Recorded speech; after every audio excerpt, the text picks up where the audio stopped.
இனிய மாலை வணக்கம். என்னுடைய பேர் ஆறுமுகசாமி. ஊர் வந்து கடையநல்லூர், தென்காசி மாவட்டம். நான் எல்ஐசியில் ஏஜெண்டாக இருக்கிறேன். எனக்கு இந்த குரூப்பில் சேர்கிறதுக்கு லிங்க் கொடுத்தது வந்து என்னுடைய chief life insurance advisor R Kalimuthu sir அவர்கள் தான் இந்த 3 வீக் சேலஞ்சில் சேர சொன்னாங்க. நானும் இன்ட்ரெஸ்ட் எடுத்து தான் சேர்ந்தேன். சாரோட பொண்ணு அந்த கிளாஸில் அட்டன் பண்ணுறாங்க.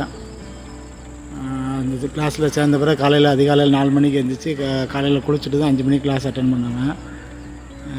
கோல்லாம் எல்லாம் ரெடி பண்ணியிருக்கிறேன். விஷன் போர்டெலாம் வாங்கி நேற்று தான் வாங்கி ரெடி பண்ணியிருக்கிறேன். என்னுடைய கோல் வந்து 2025 ஆகஸ்ட்டு 20ஆம் எம்டிஆர்டி அடையணும். அதுதான் என்னுடைய கோல். அதை அடைஞ்சிருவேன். அதற்கு இந்த பிரபஞ்சம் அருள் புரியும். பிரசன்னா சார் வந்து கிளாஸ் வந்து நல்லா அருமையாக எடுக்கிறாங்க. மற்ற நண்பர்களும் அவங்க ஃப்ரெண்டுகளுக்கு ரெஃபர் பண்ணி அவங்களையும் இந்த கிளாஸில் சேர சொல்லி நம்ம ரெஃபர் பண்ணணும். நன்றி.